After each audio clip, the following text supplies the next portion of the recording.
It happened pretty late last year. I basically had a few feelers from some of the other teams about potentially getting involved with them, and I just gave Ben a call really, because I knew that BAR was shaping up and it was all happening pretty quick and it was exciting, and I know that he'd signed up a load of the guys that I'd raced with at Luna Rossa, the other British guys, and I just asked him if he was interested in having me, and I was pretty chuffed that he was like, well, yeah, we do, come in and meet, we can talk about it, and I think I was signed up and on the team within about 3 weeks.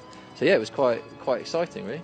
Basically there's a massive emphasis on all the sailors are going to need to be massively physically capable, and alongside that, so my role will basically be dual role. I'll be a tactician, but I'll also be a grinder.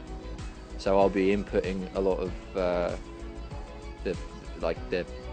tactical information that Ben needs to get the boat around the course, and alongside that I'll be busting a gut to get all the systems working on the boat like everyone else will be.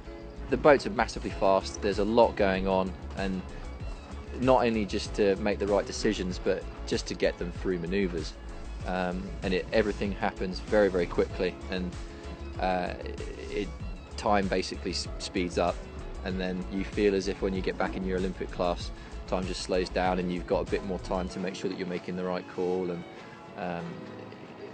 I mean, that's basically the big advantage that I kind of see in getting out and in working in those sorts of teams. And it's great fun, and you know, sailing with Ben and the other guys, we've been having a blast doing it. We've all been learning a great deal, and hopefully we're putting together a really great team that's going to go and do very well at the America's Cup. I mean, the boats have just been getting smaller and smaller over time, and that it effectively plays into the skill set of dinghy sailors. They're still big boats, but I mean, I think now more than ever, dinghy sailors are a bit more attractive to go and sail those boats, just purely because of it's small boats on small race courses. So the skills that you inherently learn through being a good Olympic sailor do end up helping in that environment, and as well as that, they're incredibly hard to sail physically. And you know, over the past 10 years in Olympic sailing, I think that's a big area as well that's stepped up massively, and that just makes Olympic sailors more attractive to America's Cup teams. Fins compared to America's Cup boats, I mean, they're polar opposites. A lot of the grief I get from the guys at BAR is because I sail a fin and I sail around at 4 knots, and we go sailing on the 45 and we're almost hitting 40 knots. So yeah, I mean, that's it's 10 times faster. It's like getting in a Formula 1 car or going around and racing in a bit of a truck.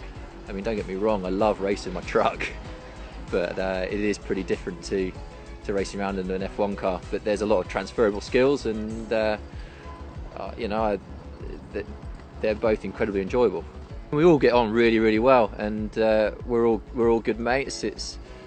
There's a lot of banter that flies around with all the sailors and all the shore crew.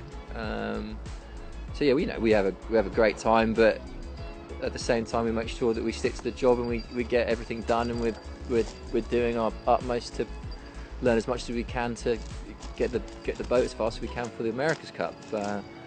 So yeah, the days that I've spent there are incredibly long, but they're great fun, and everyone's really bought into BAR and what it's trying to do, and just want to do everything we can to win the America's Cup.